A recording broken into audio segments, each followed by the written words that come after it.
लड़के ये जो स्थिति है, माँ उससे रोने लगा, माँ स्त्री ने कहा मैं कुछ कर नहीं सकती, उसका तो कोई रक्षक नहीं, कोई मना करने वाला नहीं, हमारा तो कोई पति नहीं, इसलिए हम तो कुछ कर नहीं सकते, हम तो स्त्री है, पुरुष की भोगिया है, कोई कुछ नहीं हो सकता।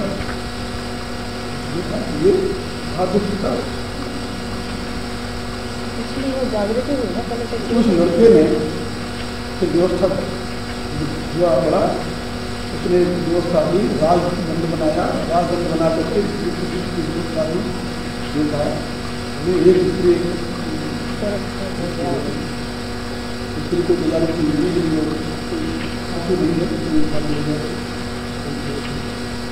महाभारत में का नाम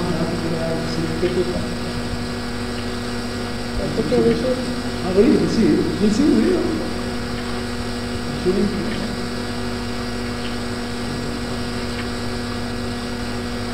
से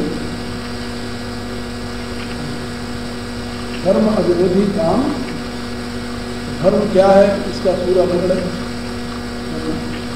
उसके विरुद्ध है। और यहाँ पर विमर्श शास्त्र के अंदर संतान उत्पत्ति के लिए, तो वहाँ पर नियोग की जो प्रकार भी संतान उत्पत्ति के लिए 3 संतान उत्पत्ति का विधान है। 3 संतान नियोग से उत्पन्न कर सकते हो। चौथी को व्यभिचार मानते तो व्यभिचार हो जाता है। 3 तक की स्वीकृति थी, चौथी व्यभिचार हो जाता। तो इसीलिए जब 3 संतान हो गई कुंती के, जब चौथी के लिए उसने कहा पांडु ने, तो उसने कहा कि नहीं ये धर्म विरुद्ध, तो ये व्यभिचार हो जाएगा। लेकिन कहा हमें तो और संतान चाहिए, तो कहा कि अब हम अपनी विद्या से बुला देते हैं, माद्री के संतान हो जाए। माद्री बेचारी जानती नहीं थी, तो विद्या मंत्र उसने पढ़ा, जब देवता आए तो बताया कि ये है संतान चाहिए, तो माद्री को संतान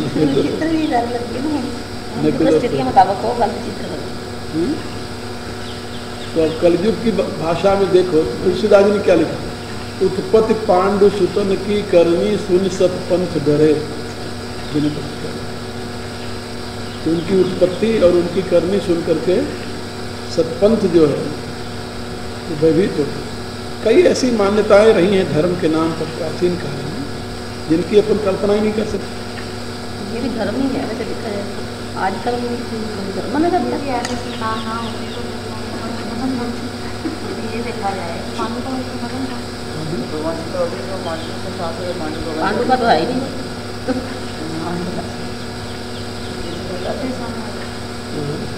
कलयुग दीदी अच्छा है, देखो कलयुग में तो सही और पति परायण नियम है जी।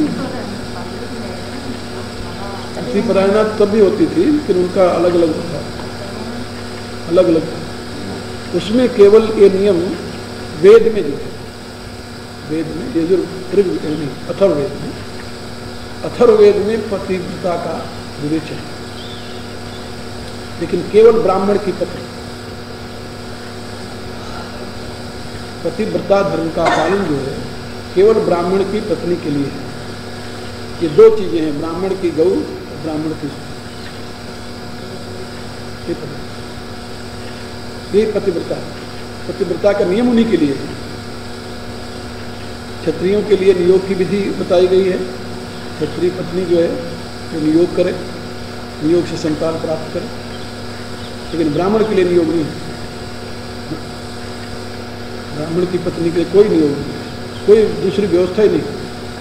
ये जो सती प्रथा चली ना, ये ब्राह्मण की स्त्री के लिए, क्षत्रियों के लिए नहीं। यानी मर जाए, जल जाए, तपस्या करे, कुछ भी करे, उसके लिए दूसरे पति की कल्पना नहीं। और यदि कोई दूसरा पुरुष उसको स्पर्श कर ले, उसका कोई प्रायश्चित ही नहीं। ब्राह्मण की पत्नी का यदि कोई दूसरा पुरुष स्पर्श कर ले वासना की दृष्टि से, उसके लिए कोई प्रायश्चित नहीं। इसलिए ब्राह्मण की पत्नी होना ये बहुत बड़ी बात है। और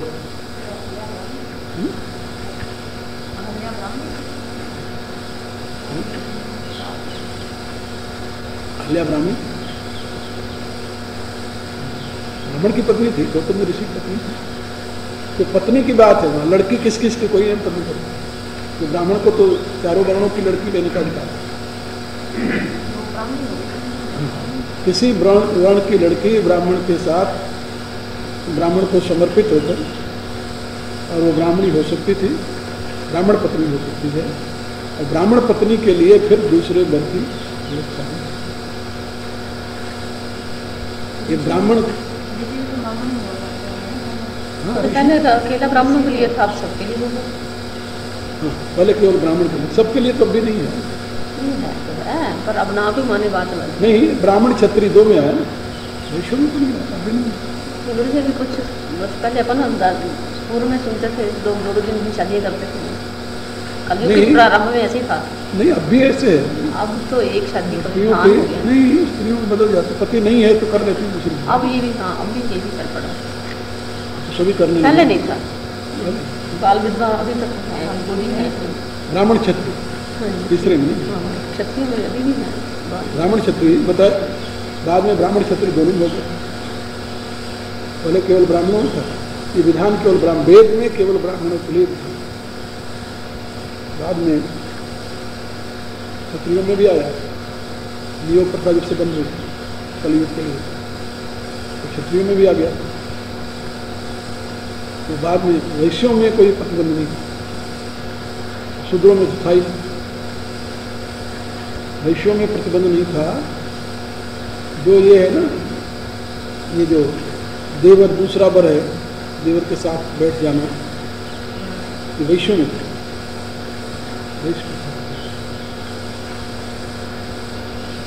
इसीलिए कई ऐसे प्रथाएं थी जो मिक्सचर हो, सारी मिक्सचर हो गई, गड्ढों में गड्ढे जिसे कहते हैं, कोई व्यवस्था रही। ब्राह्मणों के लिए जो कन्या दान की व्यवस्था है ना, ये दान की व्यवस्था भी ब्राह्मणों में थी। तो बाद में जो दान की व्यवस्था चली, क्षत्रियों में दान व्यवस्था थी ना, कन्यादान, वहां तो स्वयंवर होता है,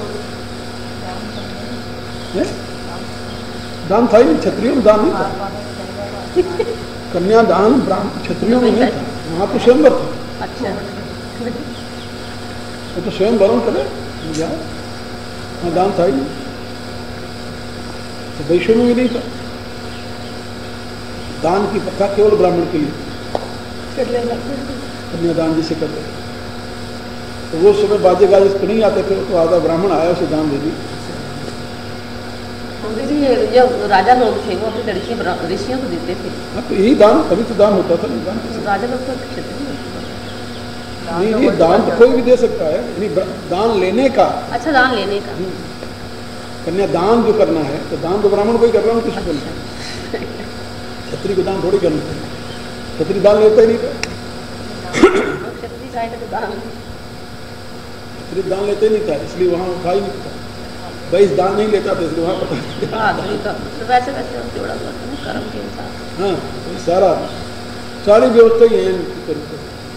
और व्यवस्था तितर हुई, सब युगानुसार धर्म होते हैं, युग के अनुसार का ये धर्म ऐसे प्रचलित हो जाते हैं, जो उस समय वही चलते हैं, कुछ पता नहीं चलता।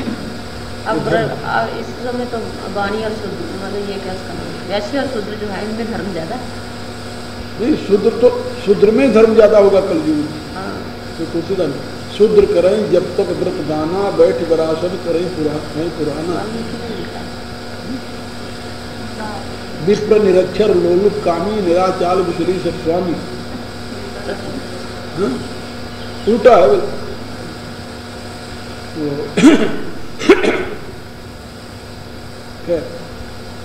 ये तो संघानुसार आपको बताया, ये सब जानना चाहिए, समाज की स्थिति और समाज की व्यवस्था कैसे,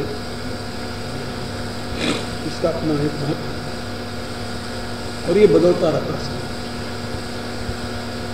तो रजनश्चास्म कंदर्प सर्पाणाम, इसीलिए भागवत धर्म में क्या किया गया कि इन सबको धर्म से बाहर कर दिया, तो ये सब धर्म नहीं, ये सामाजिक व्यवस्था है, इसलिए इसके प्रति आग्रह की जरूरत नहीं। तो धर्म क्या है? का धर्म तो है परमात्मा में अनुरक्ति। परमात्मा में अनुरक्ति ही धर्म है, इसका नाम रखा परम धर्म। बाकी सामाजिक व्यवस्था है, सब जगह अलग अलग चलता है, जहाँ जैसा होता है उसको धर्म क्यों कहते हैं? उसको रीति रिवाज कहो और कोई नाम दे दो, धर्म नहीं।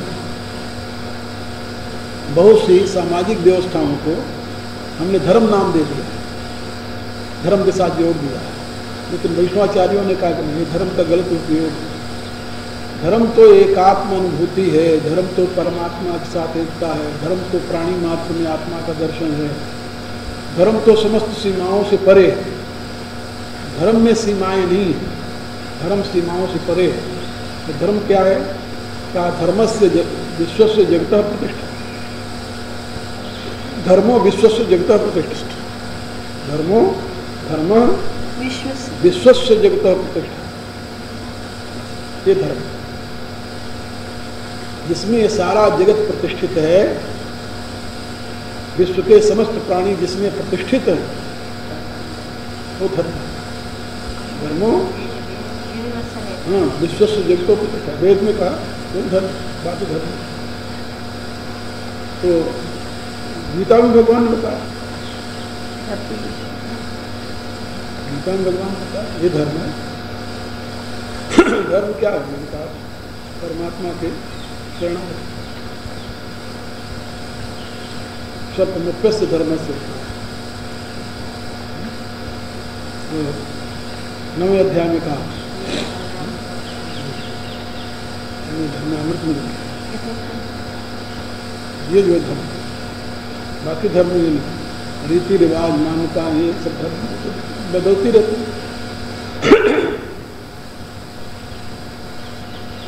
शादी विवाह खाना पीना ये दुनिया सब बदलती रहती, युगानुसार अलग होता है। प्राचीन काल में भोजन बनाने का काम शूद्र का, शूद्र ही भोजन बनाता था और उसकी संज्ञा होती थी सूप का, सूप का। और अब उल्टा हो गया, ब्राह्मण रोटी बड़ी अब उल्टा हो गया। सूपकार जो है, और उसको सूपकार को सुवार तुलसीदास ने कहा, सुवार, हाँ सुवार में, सुवार प्रवीण, परसन लगे सुवार प्रवीण। 4 भात भोजन की दिगाई, शरद भाषो वरण जाई, तो परसन लगे सुवार प्रवीण। तो सुवार बने सूप का, तो सूप शब्द का और छोटा भोजन, सूप का माने भोजन। ये काम ब्राह्मणों का नहीं, और ये काम स्त्रियां भी नहीं करते, पुरुष का काम।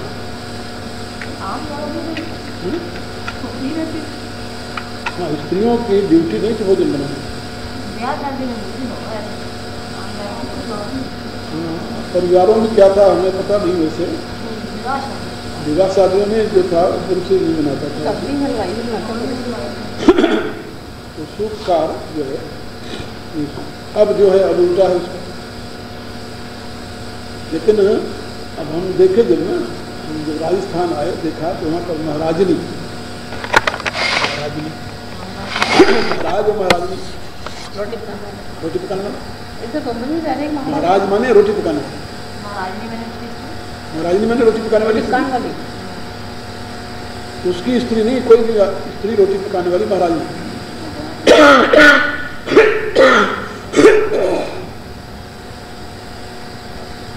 अब ये जो है ब्राह्मण और ब्राह्मणी का काम हो गया रोटी पकाना, महाराज महाराज, और वो उनकी क्या इज्जत होगी।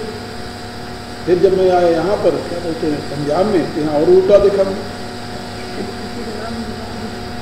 ब्राह्मणी ब्राह्मणी करेगी बामनी, बामनी क्या करती हुई रोटी मांगती, रोटी पकाती भी वही है, पकाती ही वही। ब्याह शादी में जब लोग होती है ना घर में तो ब्राह्मणी रोटी बनाती है, मतलब बहुत जाती है और शादी के दिन में कोई घर वाले काम नहीं तो ब्राह्मणी लगाते हैं। बामनी रोटी पकाओ। सच्चम दिखाते रोटी मांग के खाए अंडा। मैं तो हैरान रहा था कि ये क्या हुआ। चंबा जी क्या है वैसे गुरु जी चागियों ने किया काम शुरू रहते पहले ताई ब्राह्मण ही आदर नहीं थे आते जो ने पाकिस्तानी आए ना तब से ओ व्हाट वाज ये जो है ये तो फिर मैंने देखा उनका तो अब कहाँ भारत में यानी हमारे यहाँ ब्राह्मण तो है, क्या पूछना जी, देखो शेर है, बाकी से बड़ा हो तो कोई नहीं है, उसके सामने कुछ नहीं हो। लेकिन यहाँ तो मैंने देखा तो राजस्थान में शीर्षासन हुआ था, यहाँ देखा तो यहाँ कुछ शीर्षासन हुआ था। वहाँ थे वो लोग उजड़ कर आए थे रोटी तो उनको नहीं उजड़ क्या है, रिवाज उजड़ नहीं, ये रिवाज था ये। यहाँ मैंने देखा जी वो बामणी सब जंगी हैं। नहीं जी नहीं, जम्मू कश्मीर में यहाँ सारे बामणी जंगी थोड़ी थे। जंगी ये पंजाब को जो भगवान राम के नाम के रहे हैं नहीं, अब यहाँ कब से शुरू हुआ ये पता नहीं, पहले तो था ही ब्राह्मण जो था। नहीं आप ये देखो, ब्राह्मण शिक्षक था, ब्राह्मण शिक्षक था और शिक्षक भिखारी था। चाणक्य जमाने में नहीं देखो, बच्चे रोटी मांग को भिक्षा लेकर के आ रहे हैं, वही ब्राह्मण खा रहा। ब्राह्मण को अपना कुछ था ही नहीं, धनी नहीं था। तो यहाँ जब हुआ, जब शिष्य मांगने वाले नहीं रहे, पहले तो विद्यार्थी मांग कर ले आते थे। जब विद्यार्थी की प्रथा खत्म हो गई मुसलमानों के आक्रमण के पश्चात, स्कूल तोड़ दिए गए, मंदिर तोड़ दिए गए, सब कुछ तोड़ दिया गया, फिर अपने आप करने लग जाए तो मजबूरी में होता है। अब देखिए अब कोई ब्राह्मण नहीं मिलेगा, धीरे धीरे सब बदल जाएगा। अब कोई रोटी नहीं देता खत्म हो गया। पंजाब में ब्राह्मणों ने पूजा करना छोड़ दिया, रोटी की बात लग रही थी, पुरोहिती छोड़ दी। पंजाब में पंजाब में पुरोहिती छूट गई, देखते देखते ही हमारे तक सब खत्म कर दिया उन्होंने। कोई रोटी नहीं मांगे, रोटी दूध आप पुरोहिती नहीं करते, अब रोटी की बात करते सर्विस कर सब बात के यूपी बिहार, ये यूपी गढ़वाल, यूपी गढ़वाल यानी गढ़वाल यूपी में है या मध्य प्रदेश, यहाँ हिमाचल प्रदेश। अगली जनरेशन है देखा ना, वो जो आए वो ना रोटी खाते हैं, किसी के यहाँ कुछ करते हैं, तो अपने काम कराए पैसे लेते हैं। वैसे अच्छा होगा गुरु जी, पहले उनको बोलते नहीं आते थे बोलने, वो पढ़े लिखे नहीं है, वो तो केवल परंपरा चल रही है, झूठ मूठ जो बोल रहे हैं गलत से चल रहा था। यही होता है, सब जगह यही होगी। अपने यहाँ भी अच्छा पंडित पुरोहिती वाला नहीं मिलता, अपने यहाँ भी अच्छा पंडित कहाँ मिलता, विद्वान कोई कर्मकांड का अच्छा ज्ञान। अभी हमें यज्ञ कराना था तो मुश्किल लोगों को ले आए, वो कहाँ से इकट्ठा करके बद्री यज्ञ में बद्री विंध्याचल से ले आया जी, विंध्याचल से पंडित ले आया, 12 पंडित नहीं मिले। यूपी नहीं, हमारे बनारस की हाल है, यूपी की बात करें बड़े जहाँ। अब बनारस अपना, हाँ अगल बगल बनारस ही है, वहाँ भी पहले बहुत थे। लोगों की रुचि कम ही होती जा रही है, वो तो खत्म होता जाएगा। अब उसमें भी कर्मकांडी जो है वो बहुत कम होते हैं, 1-2 होते हैं जो कर्मकांडी हैं, उनकी कड़ी बहुत है।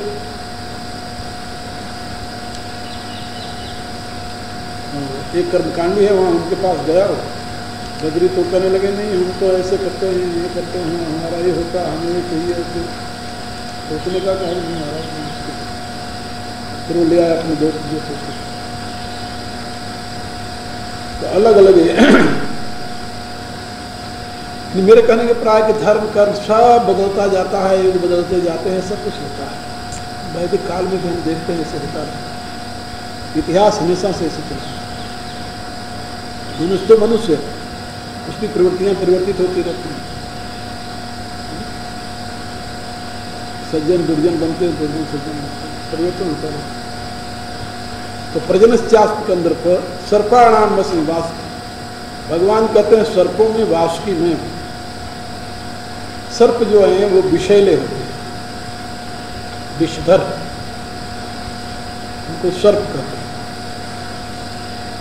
और उसमें वासुकी नाम का जो सर्प है सबसे अधिक विष है, तो मैं सर्पों का राजा है वासुकी। शेषनाग नहीं, शेषनाग तो नाग है। करता है उसमें वासुकी। सर्प यज्ञ, सर्प माने विषैले, जो विषधर, जैसे कोबरा होता है। नाग में विष नहीं होता, नाग में कहते हैं जिसमें विष नहीं होता। सर्प वो है जो विषैले है।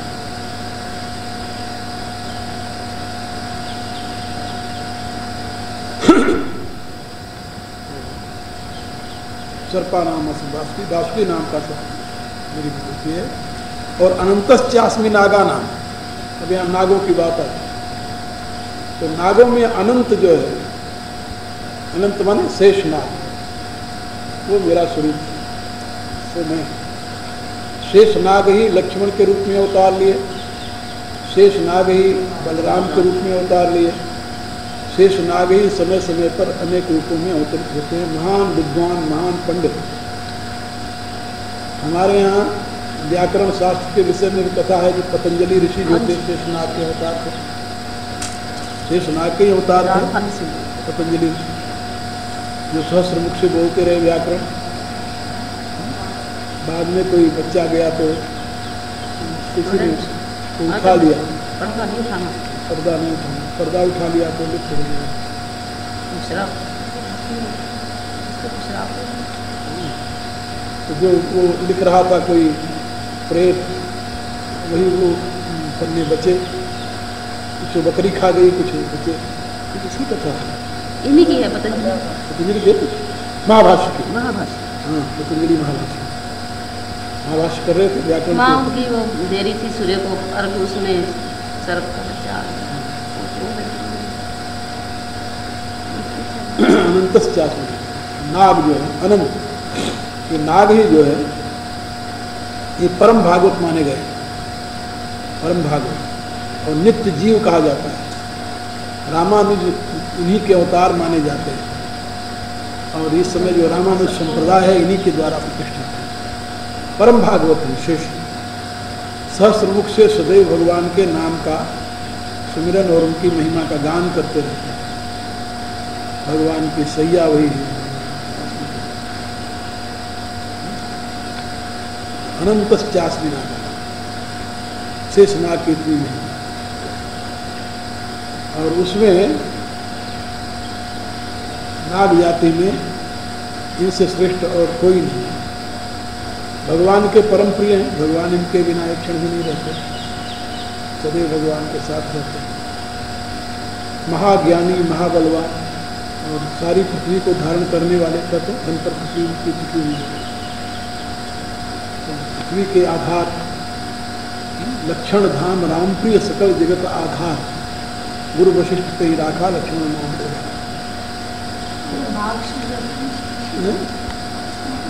हम सोचते थे नाग होते हैं, मोटे होते हैं, जो सांप होते हैं। शेष तो नाम है, शेष नारायण, शेष नाम है उनका, शेष नाग कहते हैं। शेष सहस्र, इनके मुंह ज्यादा होते हैं, शेष नाग जो होते हैं। कारण जो अवतरो भूमि भय तार, सदा सुशान फूल मुँह पर कृपा सिंधु, सौमित्र गुणाकर, समस्त गुणों के आकर, कृपा के समुद्र सौमित्र। शेषनाग होते हैं, इनके मुंह ज्यादा होते हैं। शेषनाग के तो अनंत मुंह है, उनका नाम है अनंत, सहस्र मुंह सबसे। वो अनंतश्चास्मि नागा नाम, नागों में अनंत नाम का नाग जो है शेष नाग, तो भगवान कहते हैं विभूतियों में हूँ। शेष नाग ही लक्ष्मण है, शेष नाग ही बलराम है, शेष नाग इस युग में पतंजलि के रूप में आया। ये ज्ञान के निधान है परम भागवत में। भक्ति ज्ञान वैराग्य के खुश हैं भगवान के अनन्य चरणों में। और वरुणो याद साम, याद साम माने जलचर, जलीय जीव।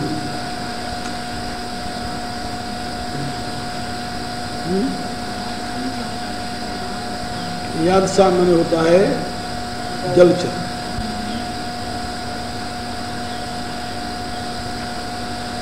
जलचरों में वरुण में, ये वरुण तो जलचर नहीं है, जलचर जल के देवता, लेकिन याद साम माने जलचर। उसमें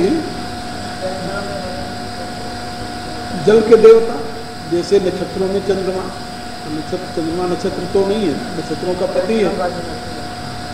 तो ऐसे याद साम जो जलचर जीव है, इनका अधिपति जो वरुण है,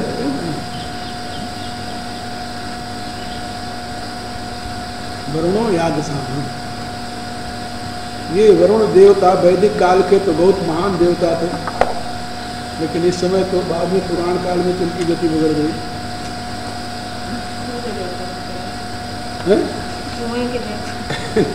तो समुद्र के देवता थे, और बाद में उनकी वैदिक देवताओं में बड़ी गति बिगड़ी। वेद में जो सबसे बड़े देवता थे, पुराणों ने उनको ऐसा रगड़ा दिया, खत्म कर दिया। इंद्र, वरुण, अश्विनव, अश्विनी कुमारों को देवताओं को वैद बना कर रख दिया। इंद्र की कितनी दुर्गति की, और वरुण की देखो, ये वरुण की दुर्गति हो गई। इंद्र, वरुण और मित्र और यमा, ये सब बृहस्पति, ब्रह्मणस्पति, ये सारे वेद के देवता। इंद्र, मित्र, वरुण, मित्रावरुण, मित्रावरुण माने सूर्य और वरुण। इन्हीं सारे देवताओं में जो वैदिक देवता थे, उसमें केवल सूर्य भगवान रगे भगवान के रूप में, बाकी सबको, बाकी सबको रगड़ दिया। देवताओं की ऐसी दुर्गति की गई वैदिक काल के, केवल भगवान सूर्य रह गए। लेकिन सूर्य की जो प्रथम उपासना थी, उतनी महिमा आपको है, अभी है क्या, लेकिन वो स्थान नहीं रहा। अब इस समय जो भगवान कृष्ण का, जो भगवान राम का स्थान है, वो नहीं रहा सूर्य का। वो तो सूर्य के भी सूर्य बन गए, सबकर परम प्रकाशक जो ही राम नाभोत्पत से पहुंच गया है ब्रह्म। ब्रह्म ने डोमिनेट किया, तो ब्रह्मवाद ने डोमिनेट किया। ब्रह्मवाद ने न तत्र सूर्यो भात न चंद्र तारकम नहीं विद्युतो भांत कुतम अग्नि तमेव भांतम मन भात सर्वम तस्य भाषा सर्वम भाते। तो ब्रह्मवाद ने देववाद को खत्म किया, वेदांत ने, वेदांत वैदिक देवताओं की गति जो बिगड़ी, तो वेदांत ने बिगाड़ी, वेदांत ने उनको रगड़ी दी। तो इंद्र जो सबसे बड़ा देवता था, उसके सामने यक्ष आया तो अंतर्ध्यान हो गया। अग्नि और वायु देवता, अग्नि देवता, वातो देवता, वसो देवता, ये जो देवता थे, इनकी गति बिगाड़ दी, तिनका भी नहीं हिला सके, तिनका भी नहीं जला सके। तो ये जो ब्रह्मवाद आया, ब्रह्मवाद उपनिषद, ब्रह्मवाद ने इन सबको ठिकाने लगा दिया, इन देवताओं की महिमा खत्म कर दी। और ब्रह्मवाद के आधार पर ही वैष्णवाचार्यों ने इन अवतारों को ब्रह्मवाद से प्रतिष्ठित कर दिया। ब्रह्म के ही अवतार मान, देवताओं के अवतार मानते तो खत्म हो जाते, ब्रह्म के। तो ब्रह्म के अवतार, ब्रह्म ही साकार विग्रह रूप में आया राम बन करके, ब्रह्म ही कृष्ण बन गया। अब वाल्मीकि रामायण में ब्रह्म राम नहीं है, विष्णु राम है, इसलिए उसने इतनी महिमा नहीं पकड़ी। वाल्मीकि रामायण में ब्रह्म राम नहीं है, विष्णु राम है। महाभारत के जो कृष्ण हैं वो ब्रह्म कृष्ण नहीं, वो नारायण कृष्ण, विष्णु कृष्ण है, इतनी महिमा नहीं पकड़े। लेकिन गीता में आकर के, गीता में आकर और अध्यात्म रामायण में आकर के, ये पुराण काल है, वाल्मीकि रामायण से पहले का है।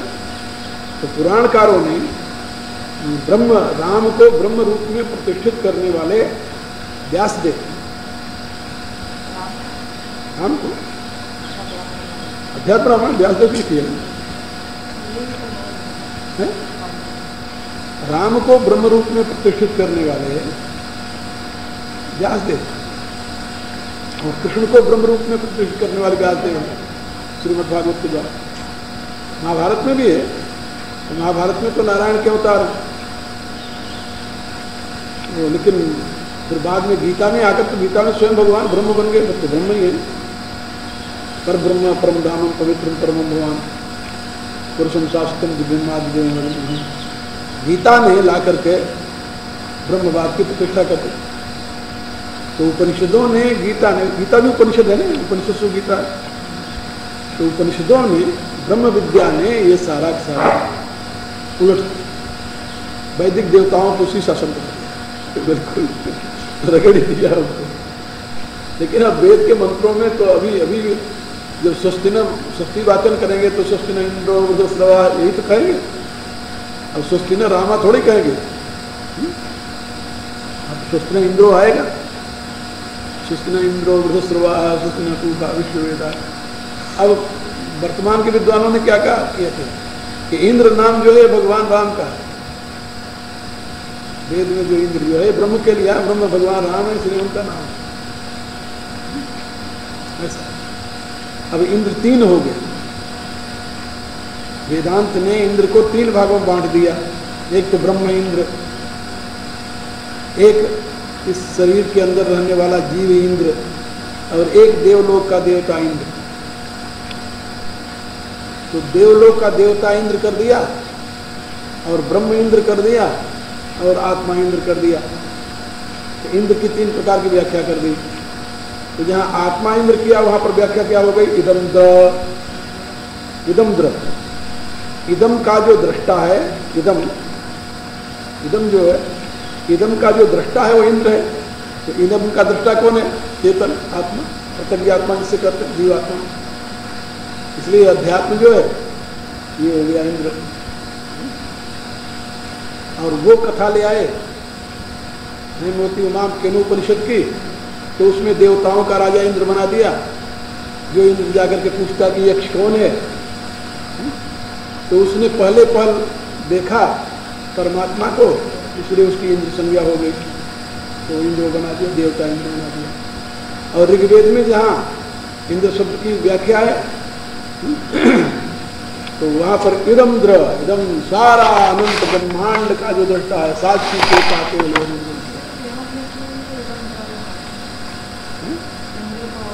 हाँ, इसीलिए कहा ना इदम्द्र, इसीलिए कहा ना तो ब्रह्म का ज्ञाता हुआ फल, इसलिए वो इंद्र कहा गया। ये इदम्द्र इंद्रियों का अधिपति है, इसका ज्ञाता है, इसलिए इंद्र कहा जाता है, आत्मा इंद्र। तो इस प्रकार से इंद्र की 3 व्याख्या हैं। एक इंद्र माने परमात्मा, विश्व का दृष्टा, जिससे अग्नि की 3 व्याख्याएं हो गई।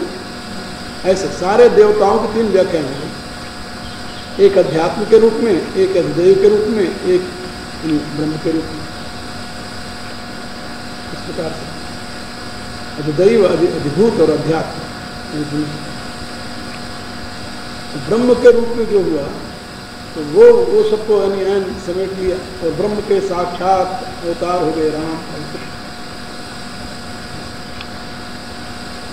और ये धीरे धीरे बढ़ रहा है, धीरे धीरे वृद्धि हो गई। यानी आज से 1000 वर्ष पहले ऐसा नहीं था। इतिहास में यानी चाणक्य ने अपने अर्थशास्त्र में राम को कोट किया, राम को कोट किया, लेकिन एक आदर्श राजा के रूप में कोट किया, परमात्मा के रूप में। सीता को एक परम सुंदरी स्त्री के रूप में कोट किया अपने अर्थशास्त्र। रावण को एक अत्याचारी राजा के रूप में कोट किया।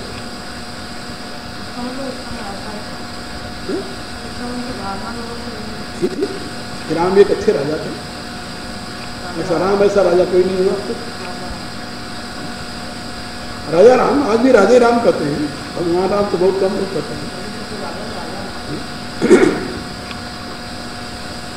तो ये जो ब्रह्मवाद आया, ब्रह्मवाद ने सारी बुद्धि को बदल दिया। ये ब्रह्मवाद का विकास कैसे हुआ, कैसे आया, गीता काल तक तो ब्रह्मवाद पहुंच चुका है। उपनिषदों में तो ब्रह्मवाद का ही सारा बोल रहा है। खैर, तो ये सारे बदलते रहते हैं मेरे कहने का। अनंतश्चास्मिना गानम वरुणो यादसाम हूँ, जलचरों में वरुण, वरुणो नाम राजा, वरुणो नाम राजा जो है, वरुण की बड़ी महिमा है। वेद का सबसे महान शक्तिशाली देवता जो है वरुण, और ऋग्वेद में इसमें इंद्रो वरुणो वो है मंत्र, एकम सद विप्रा बहुधा वदंती, वहाँ पर। इसीलिए दयानंद ने जब भाष्य लिखना शुरू किया वेद पर, तो उन्होंने जितने नाम पर देवताओं के थे सब परमात्मा के साथ जोड़ दिए। ये परमात्मा के ही नाम है और परमात्मा जो है, अलग इनका कोई वजूद है। तो देववाद को उन्होंने खत्म करना, लेकिन देववाद तो है, वो खत्म कहाँ से होगा। वरुणो यादसा पितृणाम अर्यमा चास्मी, पितृयों में अर्यमा नाम का पितर मैं। पितर कितने हैं?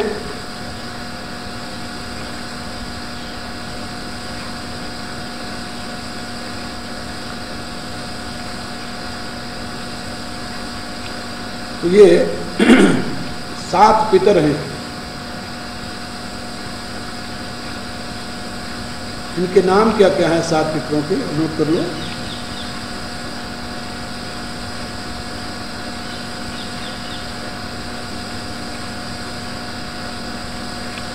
कव्यवाह, कव्यवाह नहीं, ये कि नाम अनल, सोम, यम, अर्यमा, अग्नि, स्वाता,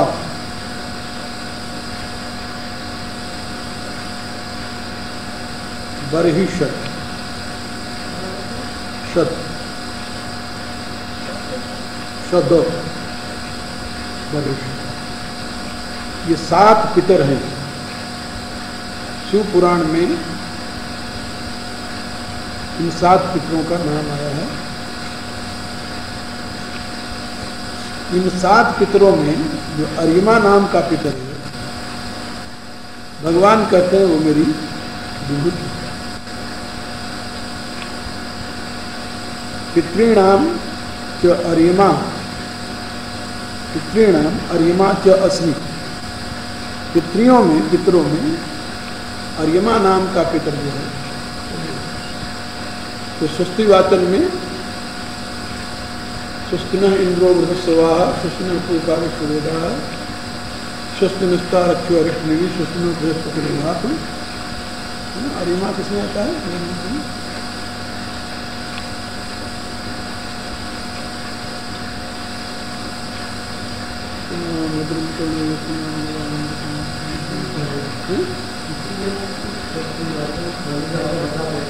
हाँ उसमें, हाँ नो बदला तो स्वस्ति वाचन में अरिमा से प्रार्थना करें, तो अरिमा नाम का। तो पितृणाम, पितृ एक देवताओं की जाति है, यानी जो 8 लोक हैं मनुष्य से ऊपर, उसमें सबसे पहला तो ब्रह्मलोक है, ब्रह्मलोक के बाद प्रजापति लोक है, ब्रह्मलोक, प्रजापति लोक, फिर इंद्रलोक, फिर इंद्रलोक के बाद देवलोक आता है, चौथा देवलोक है, 5वां पितरलोक है।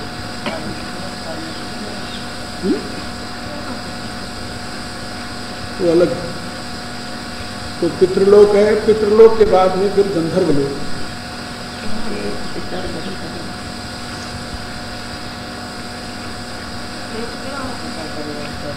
हैं?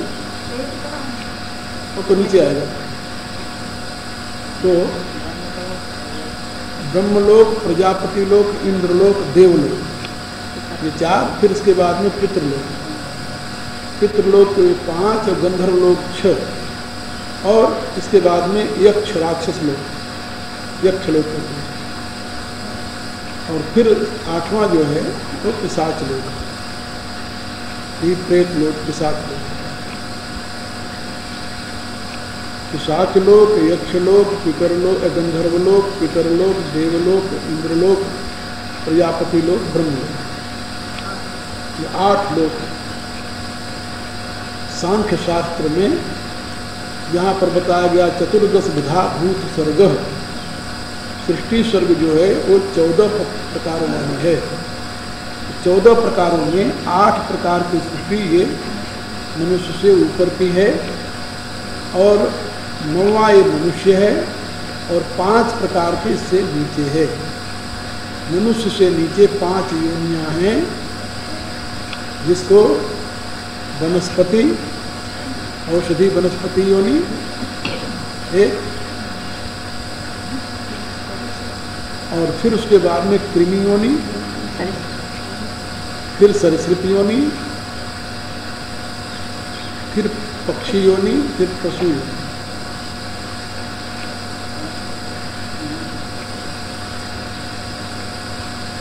वनस्पति, कृमि, सरीसृप, पक्षी और पशु, 5।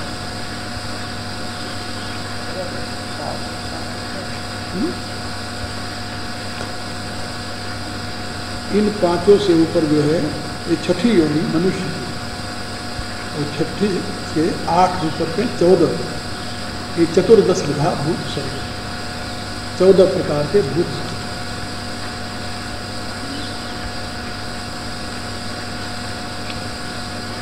इन 14 प्रकार के भूत स्वर्गों में जो पितृ स्वर्ग है, ये देवताओं का एक अलग विधान है। इनको वैसे तो वास्तपा कहते हैं,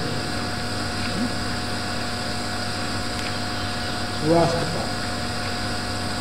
जैसे इसमें क्या कहा, अग्निस्वाता, अग्निस्वाता, वास्तपा, पुष्पपात भी कहते हैं। तो ये इनको ये जो पिंड दान दिया जाता ना, कब्य, इसके कब्य, कब्य भोगी, तो इनके कब्य का समर्पण स्वधा कहते हैं। तो स्वाहा देवताओं के लिए और स्वधा पितरों के लिए। तुम स्वाहा, तुम स्वधा, तुम ही वशत्कार स्वरात्मिका, स्वाहा स्वधा नमस्ते। तो पितृणाम अरिमा चास्मी, अरिम्या नाम के पितर। और यमः संयमतामहम, संयमता नियमन करने वालों में, यम में, यम जो है ये सूर्य के पुत्र हैं, और इनकी उत्पत्ति संज्ञा से हुई। सूर्य की पत्नी का नाम संज्ञा।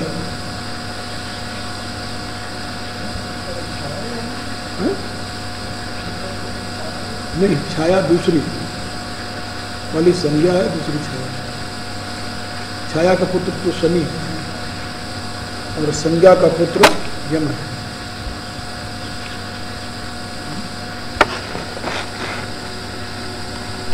ये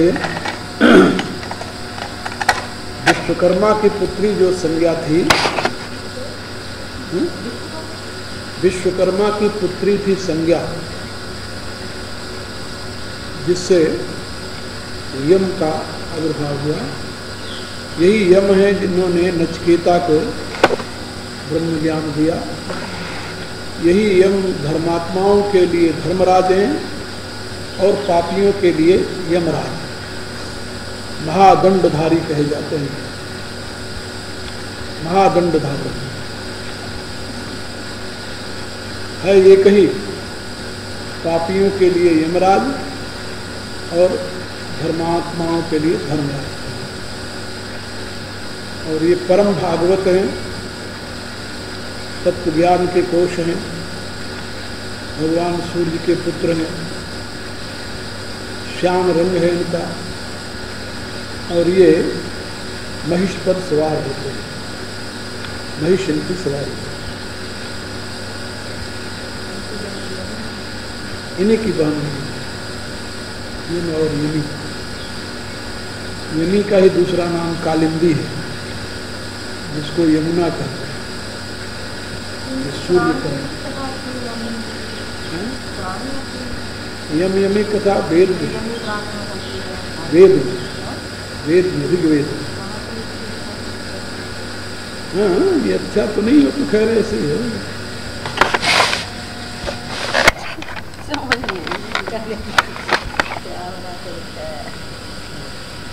तो यम यमी की कथा भी है, पुराणों में, महाभारत में भी है, और वहाँ भी।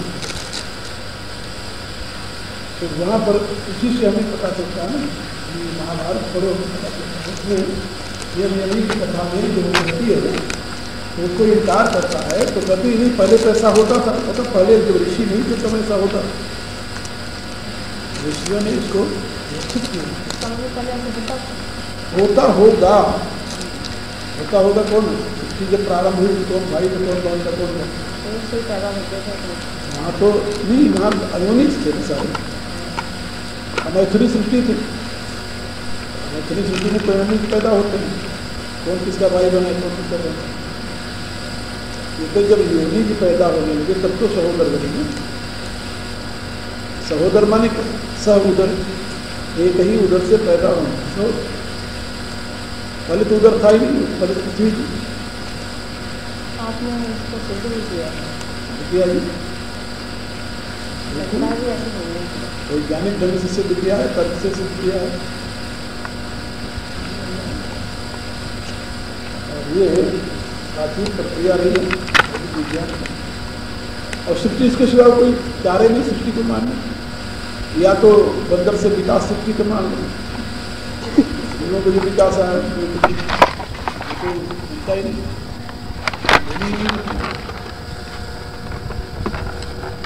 भी ऐसे होता है।